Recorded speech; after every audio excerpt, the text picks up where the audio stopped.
कथा का महत्व हमको यहां बताया जा रहा है। क्यों सुनी जाती है भागवत की कथा, क्या अभिप्राय कथा सुनने का, आप सब लोग जानते हैं अभिप्राय, परंतु हम एक बात बहुत स्पष्ट कर दें पहले ही दिन। श्रीमद् भागवत की कथा सुनने के पीछे यदि आपने सांसारिक विषयों को रखा है, कथा सुनने के पीछे आप सबके मन में ये भावना है कि कथा सुनने से हमको ये प्राप्त होगा, कथा सुनने से घर में शांति हो जाएगी, कथा सुनने से हमारे रुके हुए काम चालू हो जाएंगे, कथा सुनने से हमारे आदि आदि जो भी सांसारिक भाव हैं, इन सब की पूर्णता यदि आप अपने मन में रख के बैठे हो तो आपके वो कार्य निश्चित ही पूर्ण होंगे। परंतु ये उद्देश्य नहीं है भागवत जी का। जैसे जल का मूल काम क्या है? आपकी प्यास बुझाना, आपको शीतलता देना, पर उस जल से और भी कुछ किया जाता है। क्या? स्नान करके तन का मैल भी मिटाया जाता है, उस जल से दूषित स्थान को स्वच्छ किया जाता है, उस जल से कहीं अग्नि प्रज्वलित हो गई हो तो बुझाया जाता है, उस जल से कई कई क्रियाएं की जाती हैं, पर मूल काम क्या है उस जल का? आपकी प्यास को बुझाना, आपको शीतलता प्रदान करना। ऐसे ही श्रीमद् भागवत से आपके रुके हुए काम बन जाएंगे, आपके घर के जो कलेश हैं शांत हो जाएंगे, आपको मुक्ति मिल जाएगी, आपके जीवन में बहुत कुछ जो जो आप सोच के बैठे हो सब होगा। पितृ मुक्त हो जाएंगे, पितृ शांति हो जाएगी, पितृ दोष नाश हो जाएगा, आदि आदि जो भी आप पर ये मूल उद्देश्य नहीं है भागवत जी का। भागवत जी का मूल उद्देश्य क्या है? कृष्ण प्राप्ति करम शश्वत साधनम तद्वदाधुना। यहां पर सौनकादि ऋषियों ने प्रश्न किया कि भगवत प्राप्ति का सर्वश्रेष्ठ साधन क्या है? तब सूत जी महाराज कहते हैं कि कृष्ण प्राप्ति का इस कलिकाल में सर्वश्रेष्ठ साधन यदि कोई है तो श्रीमद् भागवती वार्ता, भागवत की कथा। समझ में आई बात? मूल उद्देश्य केवल और केवल राधा माधव की प्राप्ति है। कथा का आश्रय आपने अन्य अन्य साधनों के लिए क्या निश्चित पूर्ण होंगे, पर कथा का आपने आश्रय केवल कृष्ण प्राप्ति के लिए किया तो आप 7 वर्ष 7 दिन, बहुत दूर की बात है, 7 मिनट में आपको अपने चित्त में ही श्री ठाकुर जी का अनुभव होने लग जाएगा। ऐसे श्रीमद् भागवत की अनुकंपा है। भागवत जी क्षण भर में ठाकुर जी का अनुभव करा देते हैं। हम तो अपनी कथा में कहते हैं भागवत जी नहीं होती तो मीराबाई भी हमको प्राप्त नहीं होती, गोस्वामी सूरदास जी, गोस्वामी तुलसीदास जी, ये आदि आदि जितने भी हमारे रसिक जन हैं, इन सबको हमको प्रदान करने वाली श्रीमद् भागवत की कथा है। मतलब उन सबके चित्त में जब कृष्ण भक्ति प्रकट हुई तभी तो वो हमको सूरदास के रूप में मिले, तभी तो मीराबाई के रूप में मिली। और उन सबके चित्त में भक्ति प्रकट की किसने? भागवत की कथा ने। इसलिए भैया भागवत से आप और कोई उद्देश्य रखो चाहे मत रखो, पर हमारी कही मानो तो भागवत जी से केवल एक ही उद्देश्य रखो, हमें श्री कृष्ण प्राप्त हो। श्री कृष्ण प्राप्त होने का मतलब आप क्या समझते हैं? वंशी बजाते त्रिभंग लली ठाकुर जी चलते भाई आके आपके बगल में बैठ जाएंगे? नहीं। सदैव याद रखना, कृष्ण प्राप्ति का मतलब प्रत्यक्ष कृष्ण नहीं है। कृष्ण प्राप्ति का मतलब कृष्ण अनुभूतियां हैं, फिर अनुभव होता है।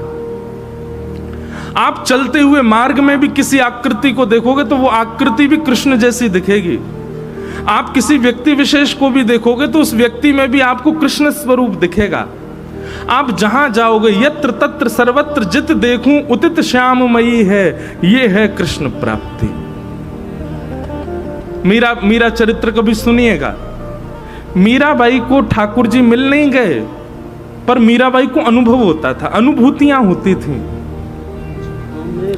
तमाल वृक्ष को देखती तो दूर से देख करके घूंघट कर लेती मीराबाई। क्यों? कोई पूछता ये घूंघट क्यों किया? बोले श्याम सुंदर खड़े हैं सामने। अब दूसरे को तो वो वृक्ष दिख रहा है, पर मीराबाई को साक्षात श्री कृष्ण दिख रहे हैं। कृष्ण प्राप्ति का मतलब प्रत्यक्ष ठाकुर जी आपके सामने खड़े हो नहीं, अनुभव होगा। अनुभूति के रूप में श्री कृष्ण मिलेंगे। अनुभूति, और ऐसी अनुभूतियां कथा सुनने के बाद में होने लगेंगी आपको। फिर बादल की आकृति में भी लगेगा कि ये तो वंशी है। हवाई जहाज में उड़ोगे, खिड़की से झांकोगे तो बादल लगेंगे ये तो मोर पंख है।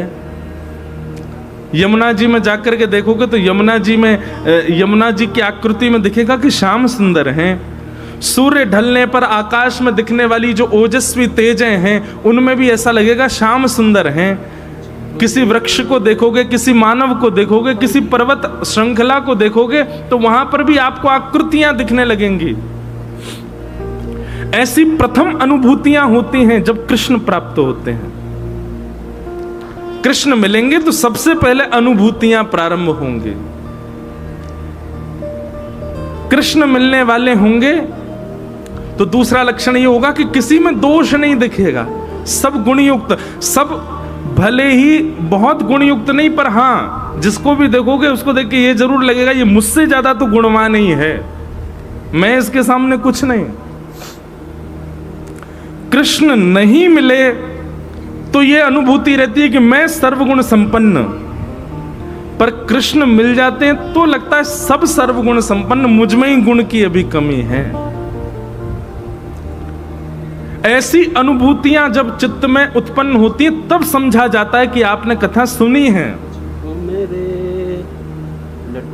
कथा सुनने के बाद में वृंदावन से प्रेम हो जाना, कथा सुनने के बाद में वृंदावन जाने का बहुत मन करना, कथा सुनने के बाद में राधा रमण, राधा वल्लभ, वृंदावन बिहारी लाल की बहुत इच्छा दर्शन की होना, ये सबके साथ हो जाता है।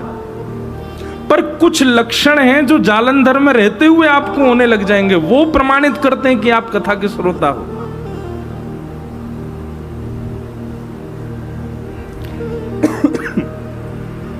तो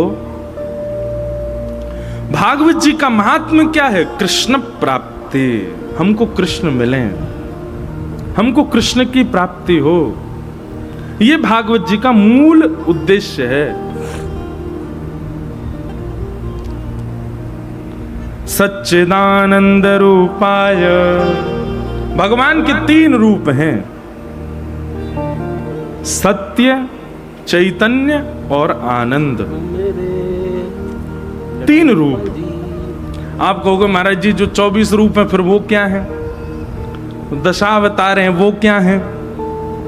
इन सब के बारे में तो फिर सब दुनिया बोलती है, आप कह रहे हो 3 रूप। ध्यान से सुनना, हर प्राणी के अनेक रूप होते हैं, स्थिति के अनुसार रूप बदलता है हर व्यक्ति। बहुत ध्यान से सुनिए सब लोग, इधर देखो। जैसे अभी मेरा रूप क्या है कि मैं एक व्यास हूं, ये मेरा रूप है। पर यही मैं अपने परिवार में चला जाऊं तो परिवार में मैं व्यास बन के नहीं बैठ सकता। अपनी माता जी के सामने, पिताजी के सामने वहां मैं व्यास नहीं हूं, अपनी बहनों के सामने वहां मैं व्यास नहीं हूं, अपने मित्र के सामने मैं व्यास नहीं हूं। और क्षमा कीजिएगा, यदि कोई व्यक्ति बहुत ऊंची पोस्ट पर पहुंच जाए और उसका मित्र आवे, जैसे मान लीजिए कि वो डीएम बन गया, अब वो हमारा लंगोटिया यार है, संग पढ़ा है, बिल्कुल हमारा घनिष्ठ मित्र, हम उसके दफ्तर पहुंच जाएं और वहां पहुंच करके भी महाराज वो हमसे ये उम्मीद रखता है कि हम उसको सल्यूट ही करें, हम उसके सामने खड़े रहें। सखा का ये स्वरूप नहीं होता। सखा तो कह देगा अच्छा हमारे सामने पढ़ा लिखा, अब हमको ही आंख दिखा रहा है। हर व्यक्ति के रूप अलग अलग होते हैं, प्रोफेशनल अलग होता है, कैजुअल अलग होता है, स्थिति के अनुसार हर व्यक्ति रूप बदलता है। भगवान के 3 ही रूप हैं, या तो वो सत्य हैं, या फिर वो चैतन्य हैं, और या फिर वो आनंद है। वो परब्रह्म हैं तो भी इन 3 रूपों में हैं, और वो नंद नंदन कृष्ण हैं तो भी इन 3 रूपों में हैं। वो ब्रज में हैं तो भी इन 3 रूपों में हैं, वो द्वारिका में हैं तो भी इन 3 रूपों में हैं। सत्य, चैतन्य और आनंद, ये भगवान के 3 रूप हैं। सच्चिदानंद रूपाय। भगवान के 3 रूप। हमारे गुरुदेव एक बात कहते हैं इस विषय में, सत्य, चैतन्य और आनंद। सत्य कौन है? तो सदा याद रखना, ओम, तत् और सत, ये 3 शब्द जब प्रयोग होते हैं तो समझ जाओ भगवान के लिए संकेत किए जाते हैं। इंडिकेशन किसकी तरफ है? भगवान के लिए। सबसे पहला ओम, दूसरा तत् और तीसरा सत। कहीं भी अगर ये 3 शब्द आपको संस्कृत में देखने को मिले तो समझ जाना ये इंडिकेशन भगवान की ओर है। ओम तत् सत। तो सत का मतलब परमात्मा। वही परमात्मा को जब आप चैतन्य मानने लगते हो, चैतन्य का मतलब क्या होता है? चैतन्य का मतलब जो जड़ नहीं है वही चैतन्य है। जैसे मैं जड़ नहीं हूं, मैं चैतन्य हूं। महाराज जी जड़ नहीं है, चैतन्य है। आप सब जड़ नहीं हो, चैतन्य हो। पर ये माइक क्या है? ये जड़ है। ये जो बांस लगे हैं ये सब क्या है? ये जड़ हैं। ये लाइट क्या है? ये जड़ है, ये चैतन्य नहीं है। हम सब चेतन, जिनमें प्राण विद्यमान वो सब चैतन्य होते हैं। ऐसे ही ठाकुर जी के प्रति जड़ भाव ना रख करके चैतन्य बुद्धि जब रखोगे, सत परमात्मा की तरफ जब चैतन्य बुद्धि होगी, तभी तीसरा सुख मिलेगा। क्या? आनंद। सेवा में आपको सुख मिलता है, सेवा में आपको आनंद नहीं मिलता। क्यों? क्योंकि आपने सत परमात्मा को चैतन्य नहीं माना। आपके चित्त में कहीं ना कहीं अब भी ये भावना आ जाती है कि वो जड़ ही हैं।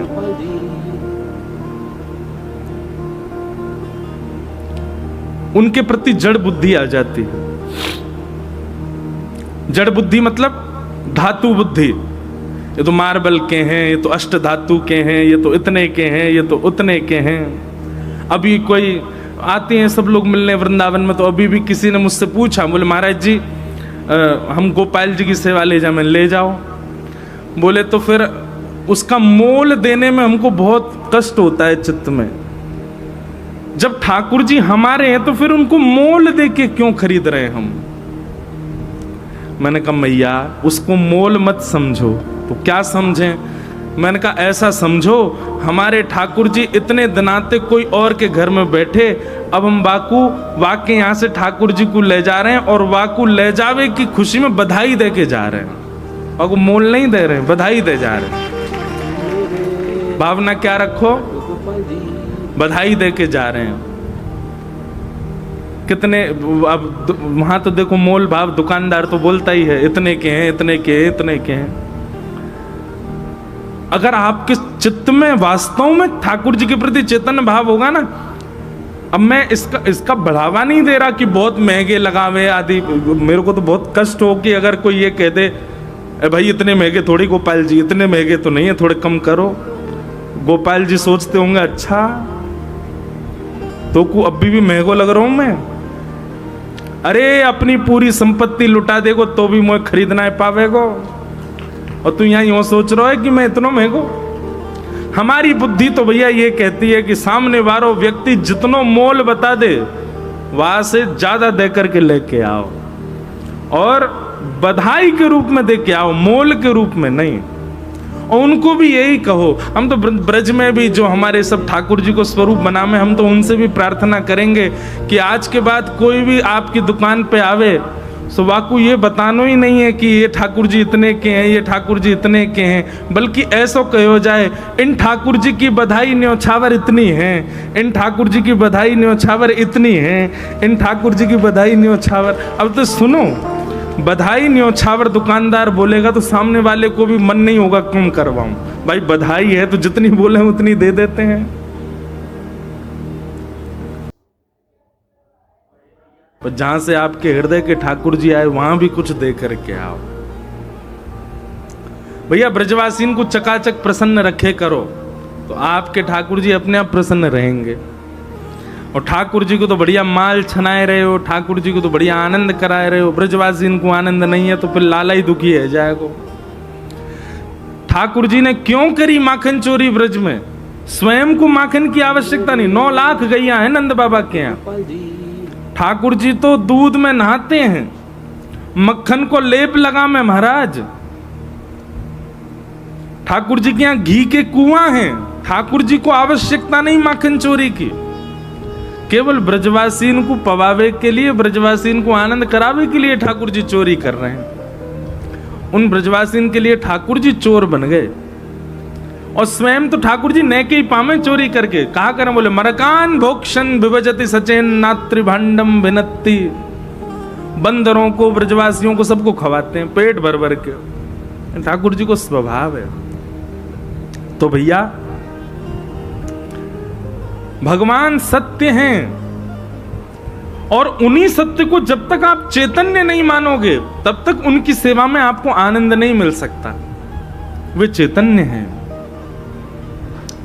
जिस प्रकार हम आप सब लोगों को गर्मी, सर्दी आदि आदि के भाव लगते हैं, ऐसे ठाकुर जी को भी लगते हैं। हमने एक बार एक बात कही थी कहीं कथा में कि भाई हम अपने ठाकुर जी को जब विदेश ले जाते हैं तो हम क्या करते हैं कि उनकी झांपी जी में, जिसमें ठाकुर जी विराजते हैं, उसको झांपी बोलते हैं, झांपी जी में हम कुछ रुपया रख देते हैं।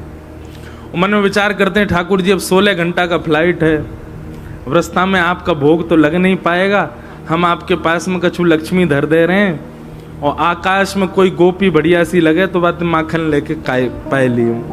वैसे ठाकुर जी खरीद के पावे बारे में ते नहीं है, ठाकुर जी तो छीन के पावे। लेकिन फिर भी हम अपने ठाकुर जी को कछु पैसा दे देंगे, लाल जी रास्ता में आपको कहीं भूख लगे तो आप कछु पैसा दे करके और ये रख दिए आपके पास में। अच्छा एक और बात, जब विदेश जाते हैं ना तो कुछ तो भारतीय पैसा भी रखते हैं, कुछ डॉलर भी रखते हैं। कहीं ठाकुर जी के सामने कोई अमेरिकन गोपी आ गई तो वहां से भी तो खरीदना पड़ेगा, वहां तो नोट चलेगा नहीं। अब भाई आकाश में चल रहे हैं, रास्ता में कौन गोपी आवे। तो फिर किसी व्यक्ति ने किसी से कहा, बोले ये सब ऐसी बातें हैं व्यास जी अपने मन से बना रहे हैं, वो लक्ष्मीपति हैं, उनको धन की क्या आवश्यकता। ठाकुर जी को धन की आवश्यकता नहीं है, भाव की आवश्यकता है। अगर इस बात को आप कहें कि वो तो लक्ष्मीपति हैं, उनको धन की क्या आवश्यकता, तो फिर वो तो अन्नपति भी हैं, जगन्नाथ हैं, जग के अन्न के नाथ हैं। काय को दौड़ करके जाते हैं कर्माबाई के यहाँ उसके बिना नबी दुबी खिचड़ी पाने के लिए। वो तो अन्न के भी स्वामी है। कोई भूख थोड़ी लग रही है ठाकुर जी को कि अगर कर्माबाई की खिचड़ी नहीं खाएंगे तो ठाकुर जी की भूखे मर जाएंगे, ऐसा तो कोई बात नहीं है। ठाकुर जी फिर भी दौड़ करके जाते हैं कर्मा के यहाँ खिचड़ी पाने। सबरी के झूठे बेर क्यों पा रहे हैं? ठाकुर जी को कोई फलों की कमी तो है नहीं। सब भाव की बात है। आपके चित्त में यदि भाव है तो आप भावना यही रखो कि वो चैतन्य है, वो जड़ नहीं है। सच्चिदानंद रूपाय। तो भगवान के 3 रूप हैं, पहला सत्य, दूसरा चैतन्य और तीसरा आनंद। तो सत्य परमात्मा को जब तक चैतन्य नहीं मानोगे तब तक आनंद की प्राप्ति नहीं होगी। नहीं तो आप सेवा कितनी भी करते रहो, आपका मन प्रसन्न रहेगा ही नहीं। जिस दिन आपने चैतन्य मान लिया उसी दिन से आपको आनंद की प्राप्ति होने लग जाएगी।